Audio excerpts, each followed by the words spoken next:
Olá, meus caros, aqui é o Corvo.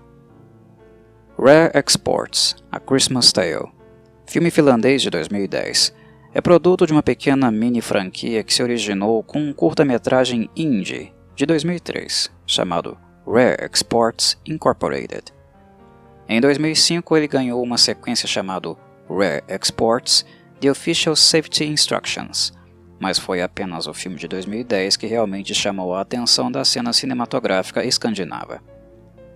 A partir do momento em que os produtores demonstraram capacidade de criar uma obra razoavelmente sólida, os povos escandinavos, e não apenas os finlandeses, depositaram considerável fé no projeto.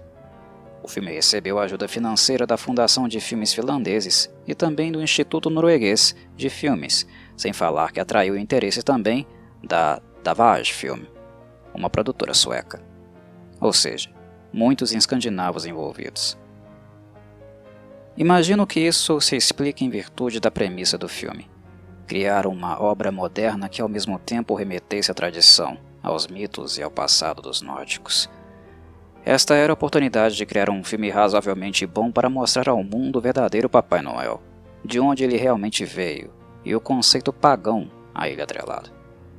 O Santa Claus americano, com seu traje vermelho e branco, obviamente desenvolvido pela Coca-Cola, que com ele pulverizou sua marca ao redor do mundo, pouco tem a ver com esta criatura mitológica em questão.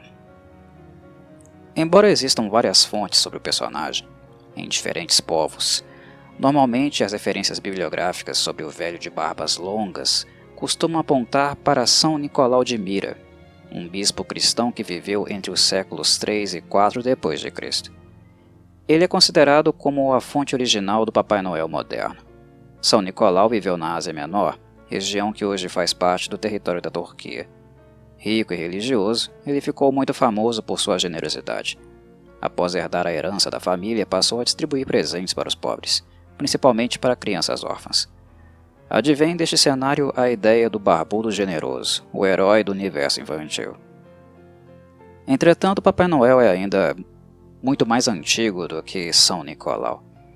Na verdade, os elementos culturais e conceituais dele adentraram outras culturas europeias muito antes de São Nicolau existir. A origem é indubitavelmente pagã e escandinava, e as referências se espalharam muito em virtude das guerras, invasões e ocupações, principalmente aquelas feitas pelo Império Romano em terras bárbaras. Se há uma coisa que os romanos gostavam muito, era de sincretismo. O que eles achavam interessante e curioso, logo davam um jeitinho de adaptar para a sua própria cultura.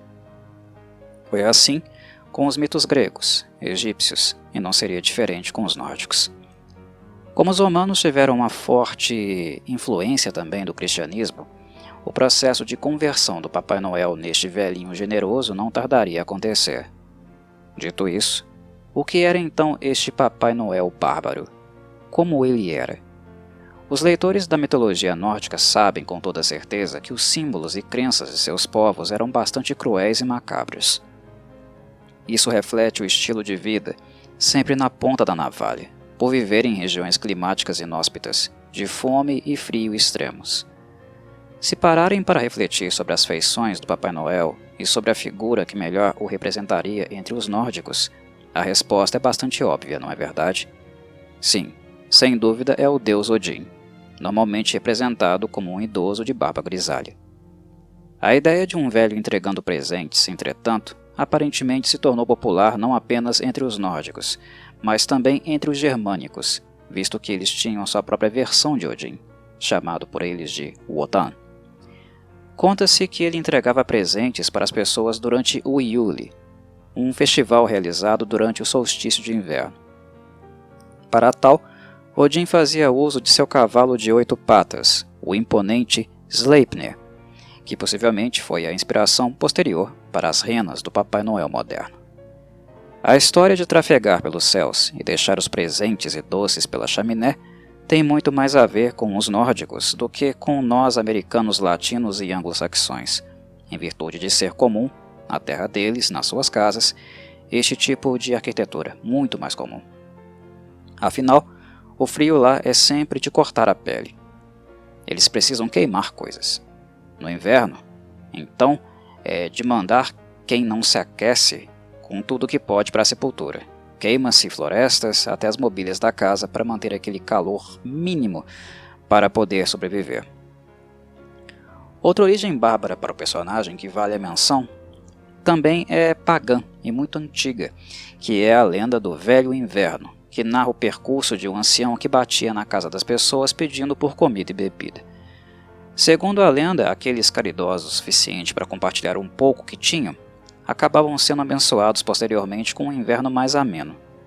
Entendam, meus caros, o inverno, dentre todas as coisas, era o maior terror dos povos nórdicos. Nós, habitantes de regiões temperadas ou tropicais, não temos a menor noção do que significa o frio realmente e dos horrores que ele acarreta.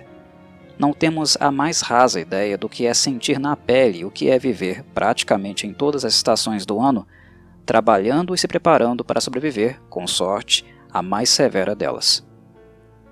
E bem, todo este comentário que fiz é necessário porque, no filme em questão, os finlandeses vão abordar o modelo de Papai Noel influenciado pelas suas próprias raízes culturais. O que muitas fontes não contam é que o Papai Noel, na Finlândia chamado de Joulupukki, também refletia a natureza punitiva, severa e cruel do deus Odin. Durante muitas gerações, o Papai Noel, inclusive na sua versão moderna, foi usado como forma de chantagear as crianças levadas. Sempre foi costume dizer aos pequenos que, se não se comportassem, eles não ganhariam presentes no fim do ano. Mas, no formato pagão, a história é bem mais macabra. Para as crianças nórdicas que não se comportavam, a promessa era de uma punição muito mais severa, como por exemplo, ser jogado num caldeirão efervescente e virar ensopado para o Joulupukki. O que vemos nas antigas imagens representativas, algumas exibidas no filme, é literalmente um assassino torturador de crianças. Para os nórdicos não bastava sossegar as crianças, o que eles queriam mesmo era matá-las de medo, fornecendo material para os piores pesadelos. E é deste Papai Noel que Rare Exports, A Christmas Tale, trata e quer representar. Porém, não pensem que este é um filme de horror. Na verdade, ele é bem leve e melhor descrito como uma dark fantasy, pois o objetivo primário é representar os aspectos culturais há muito esquecidos do povo nórdico, ao invés de chocar o público com cenas de extrema sanguinolência. O filme representa dados históricos interessantes no roteiro, que nos faz pesquisar mais informações sobre o povo finlandês em especial, não apenas mitológicas, mas também políticas. No roteiro do filme, por exemplo, o Joulupukki se encontra enterrado em um monte real, chamado de Korvatuturi. É um monte razoavelmente pequeno, mas símbolo do país porque demarca a fronteira entre a Finlândia e a Rússia.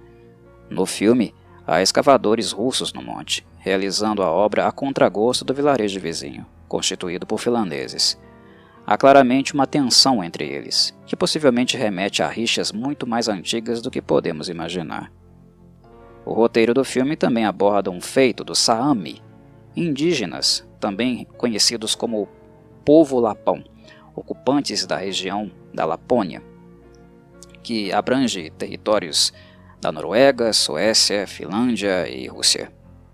Cansados do Joulupukki e seus ajudantes sequestrarem e devorarem seus filhos travessos, eles montaram uma armadilha para o gigante chifrudo, que caiu num lago gelado e nele ficou preso em um bloco de gelo.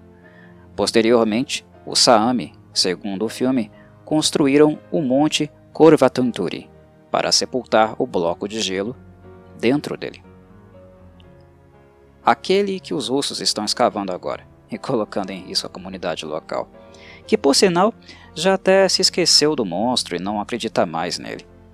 O entrevero que existe é em virtude do impacto no ecossistema local, que prejudica a caça por afetar o comportamento de lobos e renas. Após gerações, o Joulupukki se tornou também uma lenda para os finlandeses, e o único que acredita nele, do barbudo e chifrudo, é o pequeno protagonista do filme, o menino Pietari. Não é de se espantar que os mitos ocupam um universo infantil cujo garoto tem uma dedicação, digamos, bastante curiosa, intensa, visto que a vida dele é bastante dura, A fantasia é, de certa forma, um lugar de refúgio, não é mesmo?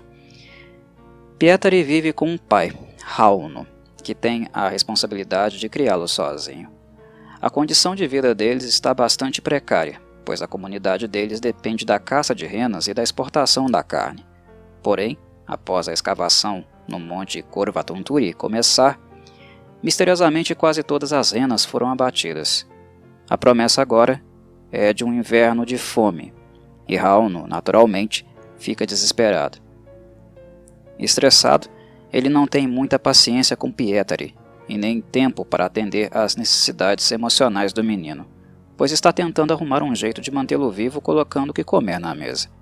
Rare Exports, A Christmas Tale, não é um filme de drama, mas é interessante como ele tem este cuidado de mostrar, em alguns poucos momentos, como a vida nas regiões nórdicas pode ser realmente dura. Particularmente gostei desta sensibilidade. Rauno e Pietari, interpretados respectivamente por Jorma e Joni Tormila, são pai e filho na vida real, e isso ajuda muito a dinâmica entre eles, que acaba sendo natural. Outro ponto a se destacar neste pequeno e humilde filme natalino. Como mencionei antes, a obra pode ser caracterizada como uma dark fantasy, e não um filme de horror tradicional, mas ele tem lá suas características bárbaras, caracterizadas pela vida dura e pela predisposição dos envolvidos para cometer atos bárbaros para sobreviver. Não apenas os ajudantes do Jolupuk têm um aspecto bestial e linguagem corporal animalesca, intensificada pelos corpos velhos e nus, mas ela é também compartilhada entre os homens que se encontram com a faca no pescoço, dispostos a fazer qualquer coisa para ganhar dinheiro. Sendo assim, este filme também não é nada infantil. Se o fosse, ele entraria em contradição com ele mesmo, não é? Como é o Jolupuk que o filme deseja tirar do fundo do baú, uma história florida não seria compatível com o tipo de infância dos finlandeses do passado. Com a sua história, o filme não choca, mas expõe algumas questões que nos fazem refletir sobre a figura do Papai Noel e o tipo de vida de quem o criou. Não considero o filme um primor. Ele na verdade é bastante simplório, mas do ponto de vista conceitual e histórico, ele é relevante por apontar as raízes culturais dos finlandeses, algo que aprecio muito em filmes estrangeiros, especialmente europeus.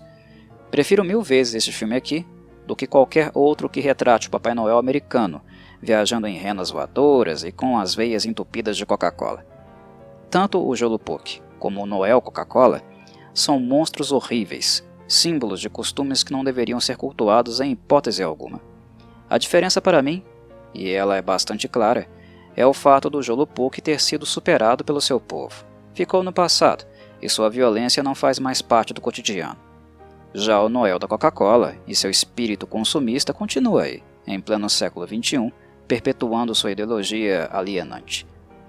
E por isso, minha repugnância, pois infelizmente é um monstro que ainda não foi abatido. Espero que algum dia seja.